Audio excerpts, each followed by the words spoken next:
Oye, te beleve kole voina kan movie ni lawa hi series ania Naruto OG episode 1 atang episode jang hile som hi akara hian movie then kat kanon zep zau zau nga chumi chu mu no milo ti nge ka bai se kalome sinin tan na chu ninja then khathian demon fox pakhathi an lo bai mega an he lo hle he fox demon hian ama te po hian tlang pakhat top po hi ati chathai tu khopa chaka soyani chumi ninja hoin an bai lai chuan tam tak anin hiama tam takin an thi pha boka an he lo em chumi lai tak chuan Hokage Minato Namikaze the great fourth Hokage here langa ani chuan voice takin abaya naupang pakhat pum chunga chuan asil ta a ti chuan kumalo lema kumsom hi nu kumsom pani nuwa chuan hun hi kalta Naruto naupang kumsom pani mi hi ninja pani hian an lo uma achan chu Hokage test chuwa chuan thil lo paint chu ania chu thu chu an ninja ho chuan an Hokage hena chuan an hrila ti chuan Naruto biruk lai chuan a sensei iruka chuan aron huwa class lama chuan a hruaya ti chuan te san nei tur thu chu a hrila an te sa chuan an ma ni chu in thak tur ania midang ho chuan thatakin an tia Naruto ti ve huna chuan ni lo pui hian a tia ti chuan iruka sensei chu nara thi phawaka ti lo tur ti to lo tur chuan a hrila ani lo chuan a ti pass to lo tur thu te chu a hrila school ban huwa chuan Naruto chuan statue a paint te chu a ti fai tira muang chang chuan ati fai chara iruka sensei chuan ti vat ro ati Naruto chuan ina ngak tu ka nei ve chong lo man mo na tur ka nei lo chu lo tia fasha ani ti ti hian ka thathiam thenga vi wa sok chuan iruka sensei chuan ti vat le ti chuan ramen ka ei ti rang che ka khila eng che chu ati ta ati fai sok soka ati fai zo chuan ichitaku ramen sopa chuan hruaya ramen chu ai tirta ramen hi noodles ani iruka sensei chuan thil ei pa chuan alo hau mulmula tu tegen ni ti hria na te khati khani ti li tral chu atia an ni na ka hrevek chuan ka hriat cheng em bok chu fourth Hokage khan demon nine tail demon fox laka min veng him ti po ka hria ti chu a hrila ma che chung ho aya chak le thil ki thei the fifth Hokage kani don chu atita Naruto chuan ti chuan iruka sensei ne na chuan a headband chu khongai takin mi lo pe chu tia iruka sensei chuan I pass out thuna I nei ve me ang chu alo ti sam eta atuk zinga chuan exam chuan nei don ta iruka sensei chuan exam chu sedotlon in siamanga chu ti chuan ati tha thai ber chu an pass zelang chu tia Naruto chuan a pei lo hle a chan chu sedotlon hi a thiam mi lo wanga nia midang ho chuan anong kal zela thapa ngai tak tak te chuan aron ti zela ma se Naruto ti ve huna chuan a power zong zong a chakra zong zong chu a manga ma se a siam ve ta hlola a thau thei ta reng reng lo meya a sedotlon siam chu chu mi nuwa chuan Mizuki sensei chuan iruka sensei ne na chuan Naruto hi khong ithak o me ti pass mai ro ti Naruto chuan chu mi hret chuan alo lo me ma se iruka sensei chuan ninja tak tak che hian pass tur ani chu atia ti chu Naruto chu ati fail ta Naruto bechami zong zong chu an pass an graduate rector nuwa chu Naruto chu a fail in chu ti chuan alo la om zela chu tia thimrim le lung oi vak lo at thutlai tak chuan Mizuki sensei chu arong kal phaya Mizuki sensei chuan scroll khatiang ang jutsu rang in zena chu ru chuak tur chu na kita zalama chuan iruka sensei chu Naruto chungchan chu alo ngai tu na samaya keima ang thawani Naruto po hi keima ang thawa fasha nine tail demon in kapa te tha nu tang khan Naruto ang chi hian mi hian nen thalo tran to chu ti da chu lo ngai to chu mi ei ngai tu lai tak chuan Mizuki sensei hian Naruto in forbidden scroll aru chuak ti chu a hrila ti chuan village lama chuan ninja ho zong zong chuan thindim em third Hokage chu aron chuaka Naruto chu zong chuak tur chuan thu chu aron pe iruka sensei chuan ava muma sabera ti chuan a ruk thuat san da chu azota Naruto chuan Mizuki sensei ru chuak turin min tia chu vai ni ka ruk chuani ati chuan iruka sensei chuan thil chu a hrethiam ta chu tianga nomdun lai tak chuan thil hi aron vom phaya iruka sensei chuan Naruto channan chuan Naruto ma tak chuan aron ding ta iruka sensei chu in hliam pha chumi aron vom tu chu Mizuki sensei chu alo nia iruka sensei chuan Naruto chu tlan chevat tur chuan atia Naruto chuan Mizuki ne da chuan heta hian nge thleng nge zia ti le chu azota Mizuki chuan Naruto ne na chuan Iruka sensei khan khating ang it pas suwa ve kha phal ve lo ni kha minron pero kalau pas ti rang che ti le chu a hril ve la bol chu atum kol ta a Naruto chuan engma hre thiam lo a chuta chuan Mizuki bok chuan nangma hian Iruka nu le pa kha I thatani nang hi ni nine tail fox chu rodia Naruto chuan mi nan ngai nut lo chante ngate huat na lo chan ti de chu a hre thiam tranta a chunga nine tail fox om wangin tu ma nan du lawa ama chuan ho em ti chu a hre thiam tranta a Iruka sensei po chuan a hre thiam tak chu ngatinge Naruto hian an Hokage te club chara chuan thil chu a zia thin a chan chu mi attention a du wangin mi in hria se mi sual angtal pon hria se a du wangin Iruka sensei po chuan ama chungchang po chu eng ngei to ta a Naupang la ya anu le pa thi atanga min an share deng theinan thil a thak tak tak te chu ti in anun chu a mangtran ti de chu eng ngei to chuak tawar wara chu ti chuan chu mi ngei to lai tak chuan Mizuki chuan atok to hi ron tia surikin pakhat lian tak mai hi aron the thla a Iruka chuan Naruto ma ron ding chuan aron danga ti chuan Naruto chu tlan chetur chu na tia chumi thil thenglai zong po chu third Hokage chuan bol pakhat atang chuan alo en ve renga Iruka sensei chuan tlan chetura ti wang kha Naruto chu tlan chia chumi Naruto hnung deuh lok a chuan Iruka sensei chu arong kala Naruto ne na chuan Mizuki kha ka sei sa hrap to a scroll kha miron te toro chu tia ma se Naruto chuan na em mai chuan a hmaya chuan a hnek ta sia chuta chuan Iruka sensei chuan engtin ngei hria chu tia Mizuki a chuan aloin thak ta a Naruto chuan nangma chi hin in thak I thiam hlei nem chu tia Iruka sensei a chuan a in thak ta a omzia chu Naruto sota omzok kha Iruka sensei ani tuna Naruto kan hulai hi Iruka sensei niya chuan anin thak ani chu kha an test masak ang khan Mizuki chuan Iruka ne na chuan nine tail khan it nu le pa athata I hove lo mi Naruto so ni so tia Iruka sensei chuan nine tail ina thata Naruto ina thatlo nine tail fox ti sola niya Naruto ti sola omlo ani so min chan himani chut ti chuan alo hrilta a Naruto chu thingnunga chuan lo biru rengin chumi a hriat chuan alo emotional em lo trap deuh phung mai a chumi lai tak chuan Mizuki chuan a giant shuriken chu Iruka chu vom le tur chuan ala chuak le ta a ma se Naruto chuan a hmaya tak mai chuan na em mai hian aron hnek le ta a chumi nu deuh loka chuan Mizuki sensei chu aron tho le ngala Mizuki chuan nang jutsu po thiam lo engma thiam thalo khan min hnering mi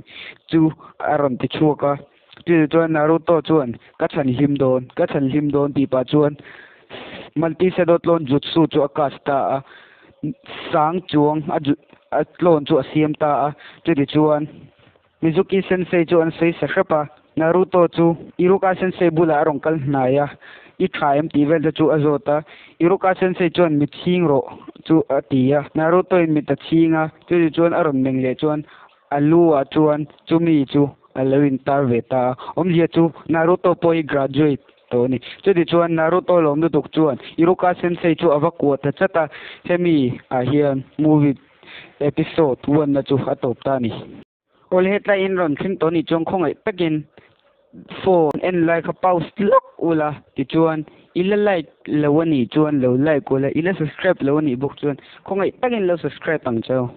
inti to tro tuna chan le tong ule episode 2 na in tran tira chuan Naruto hian Hokage ne na submit tur tha he lo lak tira ti chuan photographer chuan hetiang khatiang khan mo lak I du tak tak chu lo tia Naruto chuan du tak tak e tia ti chuan photographer chuan min mo pu sung che ka ti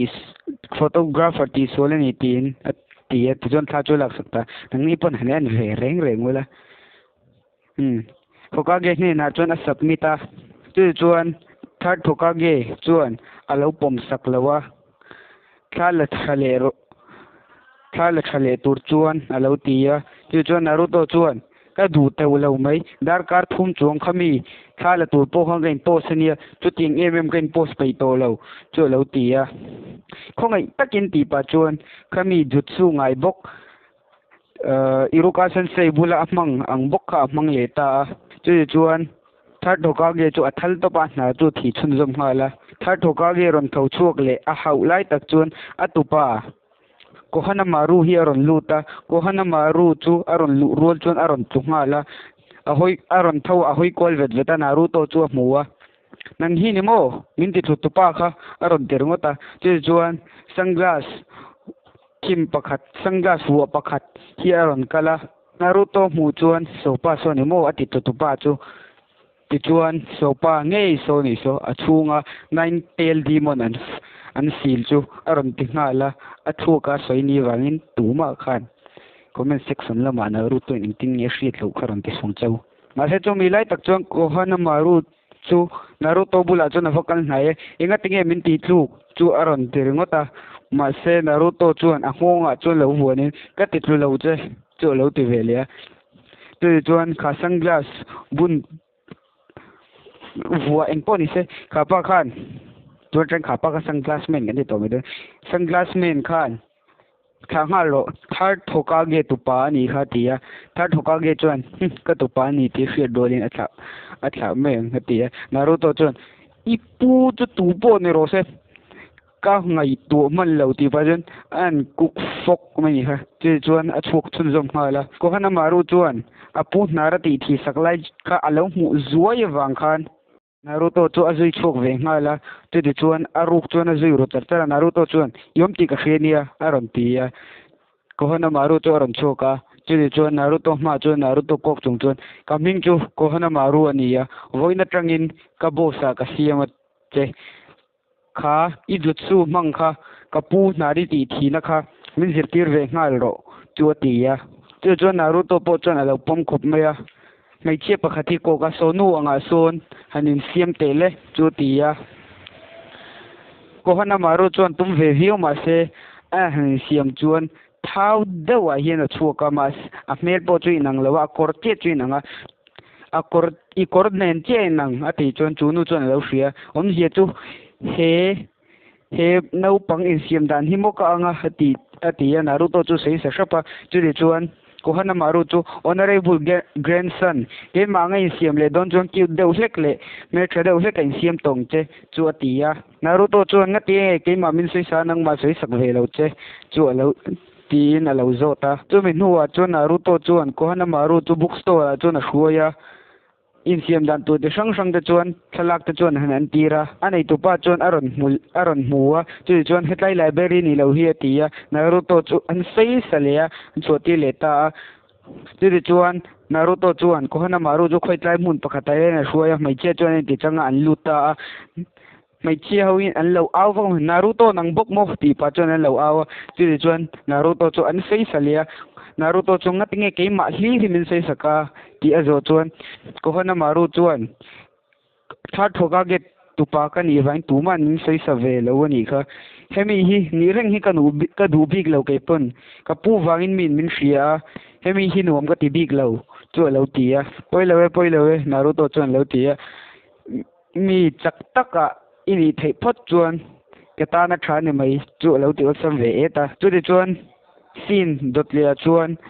Iruka sensei le thar thoka ge chuan in belai chu kan mu theya Iruka sensei chuan thar thoka ge ne na chuan Naruto hian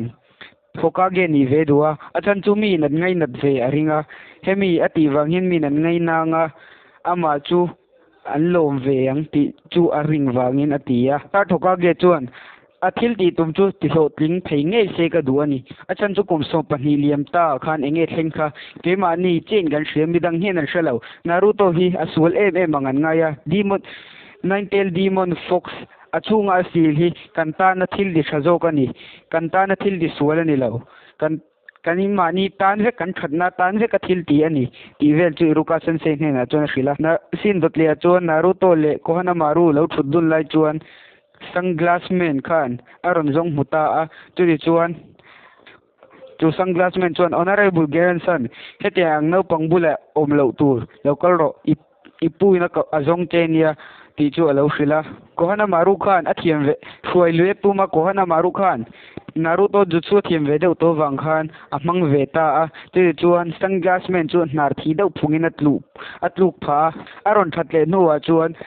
sunglass man chuan ko hana maru chu hroi li tum ta heting Naupang hi ompui su heting ho hi ompui chuan loser mai bagi ni don lo ti chu alo hrila Naruto chuan chu tianga chak lo hiu min ngai ni chuan in sual chin la chu tia sedo tlon chu siam ta tawa chu de chu sunglass man chuan iruka ang mai me kha kanilo